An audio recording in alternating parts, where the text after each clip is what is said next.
Welcome to I tax में सबका स्वागत है। आज के वीडियो में डिस्कस करने वाला है capital gain on sale of property. एक प्रॉपर्टी सेल करने के बाद कैपिटल गेन आया तो क्या क्या करना पड़ेगा।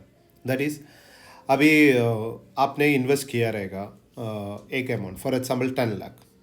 सो अगर वो 10 लाख में ही, for example short term capital gain का बात कर रहा हूँ, 10 लाख के अंदर 10 लाख में ही आप सेल करेगा तो फिर उसमें कुछ टैक्स का सवाल ही नहीं आता है, बराबर ना। सो अगर उससे ज़्यादा हो गया तो कैसे सेव कर सकते हैं, तो इसके बारे में ये वीडियो में डिस्कस करने वाला है। इसमें कैसे रहता है, अभी एक प्रॉपर्टी नहीं, अगर आप शेयर्स सेल करेगा तो भी कैपिटल गेन आता है। सो फॉर एग्जाम्पल आज के वीडियो में तो प्रॉपर्टी के बारे में डिस्कस करने वाला है। सो कोई भी गेन, कैपिटल गेन आते तो उसमें तो दो टाइप रहते हैं, एक शॉर्ट टर्म, दूसरा long term. So short term property के बारे में शॉर्ट टर्म बोलेगा तो 2 साल के अंदर, दैट इज आपने प्रॉपर्टी परचेज करके सेल करने वाला सेल किया, दैट इज 2 साल के अंदर परचेज और सेल हो गया तो वो शॉर्ट टर्म कैपिटल गेन बोलते हैं। लेकिन शेयर्स में वगैरह कैसे है, 1 साल के अंदर परचेज और सेल होते तो वो शॉर्ट टर्म है। प्रॉपर्टी में वो 2 साल है। एंड अगर 2 साल को ऊपर गया, एक प्रॉपर्टी परचेज करके 2 साल का ऊपर गया तो फिर वो लॉन्ग टर्म में आता है। तो अभी फर्स्ट अपन शॉर्ट टर्म कैपिटल गेन के बारे में बात करता हूँ। फॉर एग्जाम्पल आपको अगर गेन हो गया, दैट इज आपने एक प्रॉपर्टी परचेज किया, 2 साल के अंदर आपने सेल किया, तो उसमें जो भी एक्सपेंसेस है वो सब माइनस करके जो भी आपका tax, that is sorry capital gain आ गया, उसके ऊपर आपका अप्लीकेबल रेट आपको ये हो जाएगा। दैट इज नॉर्मल अपना इनकम के साथ ही वो ऐड होते हैं एंड उसके हिसाब से जो भी आपका स्लैब में आ जाएगा, दैट इज आप 20% स्लैब में, तो ये इनकम भी ऐड करने के बाद आपका 20% आ जाए तो फिर वो आपको उसके हिसाब से आपको टैक्स पे करना पड़ता है। That is normal slab wise अपना टैक्स का ये कैलकुलेट हो जाएगा। दैट इज आपका इनकम के साथ ये इनकम ऐड होता है।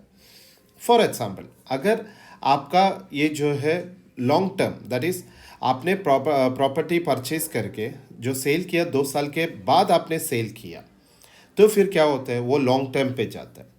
वो लॉन्ग टर्म में जाते तो कैसे रहता है, सेम ऐसा, लेकिन उसमें एक डिफरेंट फ़र्क है। दैट इज आपका cost of acquisition with index calculate कर सकते हैं। दैट इज फॉर एग्जांपल आपने 2010 में प्रॉपर्टी परचेज किया 10 लाख में, एंड 2022 में आप सेल कर रहा हो, दैट इज वो 50 लाख में। तो नॉर्मल कैसे रहता है, 50 माइनस 10 दैट इज 40 लाख। यही कैपिटल गेन नॉर्मल हिसाब से कैलकुलेट करेंगे तो यही होता है, बराबर ना। दैट इज फॉर एग्जाम्पल आपका परचेज कॉस्ट ऑफ एक्विजिशन हो गया, एंड अगर आपका कुछ एक्सपेंसेस है, दैट टाइम आपने ट्रांसफ़र करने के टाइम पे जो भी एक्सपेंसेस आते हैं वो सब आपने माइनस किया, एंड बैलेंस अमाउंट फिर आपको कैपिटल गेन होता है। लेकिन लॉन्ग टर्म कैपिटल गेन में और एक ये दिया है, that is cost of acquisition with index. Her financial year का, दैट इज साल का इनकम टैक्स ने एक इंडेक्स रेट रखा हुआ है, वो तो लोग इंट्रोड्यूस करते हैं। वो इंडेक्स रेट के हिसाब से अपन को इसका कैलकुलेशन करना पड़ता है। वो करेगा तो बेनिफिट क्या है आपका, फॉर एग्जांपल 10 लाख रहेगा एक्चुअल प्राइस, लेकिन उसका आपको अप्रिसिएशन मिल जाएगा। दैट इज आपका जो वैल्यू है वो अप्रिसिएशन हो जाएगा। फॉर एग्जांपल परचेज कॉस्ट मैंने ऑलरेडी बताया, 10 लाख में आपने परचेज किया, तो इंडेक्स कैलकुलेट करेगा तो वो 10 लाख की जगह पे शायद वो 12 लाख भी हो सकते हैं, 14 लाख भी हो जाएगा, या 15 लाख भी हो सकते हैं। वो कैलकुलेट करेगा तो आपको क्लियर कट वो मालूम पड़ेगा। ओके, सो वो एक बेनिफिट अपना लॉन्ग टर्म कैपिटल गेन में है। एंड अगर कैपिटल गेन आ गया तो अपना कैसे इसका ये यूज़ कर सकते हैं, दैट इज सेव कर सकते हैं। सो आपका अभी फॉर एग्जांपल 10 लाख में आपने परचेस किया, दैट इज आपका लॉन्ग टर्म कैपिटल गेन का बात कर रहा हूँ। आपने 10 लाख में परचेस किया, 50 लाख में आपने सेल किया, एंड बाकी का जो भी cost of acquisition with index upon calculate किया, जो भी एक्सपेंसेस है वो सब माइनस करके फॉर एग्जाम्पल 30 लाख आपका ये हो गया, दैट इज गेन हो गया, एग्जैक्ट गेन हो गया। तो उसका फिर आपको क्या क्या रास्ता है, दैट इज सेव करने के लिए। फर्स्ट ऑफ ऑल आपको एक प्रॉपर्टी, दैट इज आपको एक दूसरा प्रॉपर्टी में इन्वेस्ट कर सकते हैं। ओके। सो दूसरा, प्रॉपर्टी में आप इन्वेस्ट करेंगे तो आपको capital gain, that is entire amount नहीं है 50 लाख पूरा, आपको ये नहीं बोल रहा हूँ, दैट इज जो भी आपका गेन हो जाएगा वो गेन आप ये इन्वेस्ट करेगा तो फिर आपका टैक्स सेव हो जाएगा। Okay. Second thing, that is capital gain account में, फॉर एग्जाम्पल दैट इज ये जो कैपिटल गेन अकाउंट और कैपिटल गेन बॉन्ड वो अलग अलग है।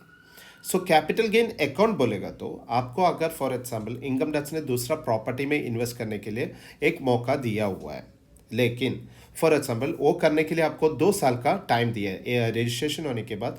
2 साल का पहले रजिस्ट्रेशन अगर पहले हो गया तो 1 साल के अंदर, that is purchase, property purchase 1 साल के अंदर हो गया तो दैट इज अभी जो किया उसका 1 साल का पहले ही आपने 1 साल का अंदर का डेट में ही आ गया तो वो भी बेनिफिट आपको ले सकता है। फॉर एग्जाम्पल आपने एक प्रॉपर्टी परचेज करना प्लान कर रहा हो, लेकिन उसका तो इनकम टैक्स के हिसाब से 2 years का टाइम दिया हुआ है। सो 2 साल दिया है, लेकिन एक फाइनेंशियल खत्म हो गया तो अपन को वो जो सेल प्रोसीडिंग का जो भी रहेगा वो तो इनकम टैक्स रिटर्न में तो शो करना पड़ता है। तो इनकम टैक्स बोल रहे हैं आपको 2 साल का टाइम दिया हुआ है, लेकिन आप जो भी कैपिटल गेन है वो कैपिटल गेन अकाउंट में आप इन्वेस्ट करके रखो, एंड जैसे आपका दूसरा प्रॉपर्टी मिल जाएगा फिर ये अकाउंट से आप उसमें ट्रांसफर कर दीजिए। ओके, यही capital gain account. And the next thing that is capital gain bond, मैंने बोला ना that is capital gain bond का भी एक ये दिया है, that is capital gain bond का मैक्सिमम लिमिट है 50 लाख। ओके, ये हमेशा याद रख दीजिए। एंड इसमें कैसे हो जाएगा, ये आपका 5 years का लॉक इन पीरियड में जाएगा। एंड ये कैसे रहता है, नेशनल हाईवे का ऐसा जो बॉन्ड रहता है वो तो बैंक में जाके आप बात करेगा तो उसका आपको डिटेल्स मिल जाएगा। ओके। सो ये इतना रास्ता अपन को है ऑलरेडी एक कैपिटल गेन सेव करने के लिए, दैट इज फॉर एग्जाम्पल एक प्रॉपर्टी में इन्वेस्ट करना। प्रॉपर्टी बोलेगा तो ओनली फ्लैट नहीं है, फ्लैट आपको ये कर सकते हैं, रेजिडेंशियल प्लॉट ये कर सकते हैं, construction of new house.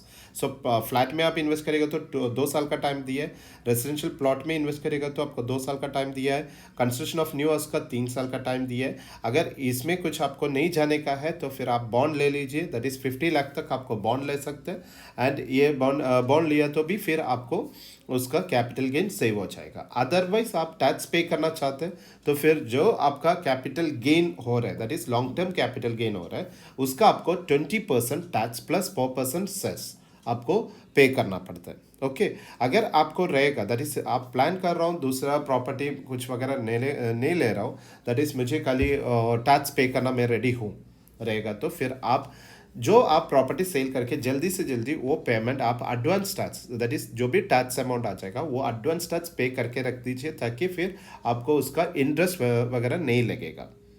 Okay.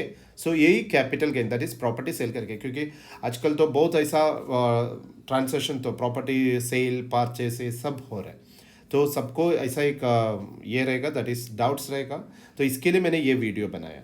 अगर ये वीडियो में आपको कुछ क्लैरिफिकेशन चाहिए नहीं तो आपका और कुछ डाउट्स रहेगा तो आप ये वीडियो के नीचे कमेंट कर दीजिए, मैं ज़रूर उसका रिप्लाई करने वाला है।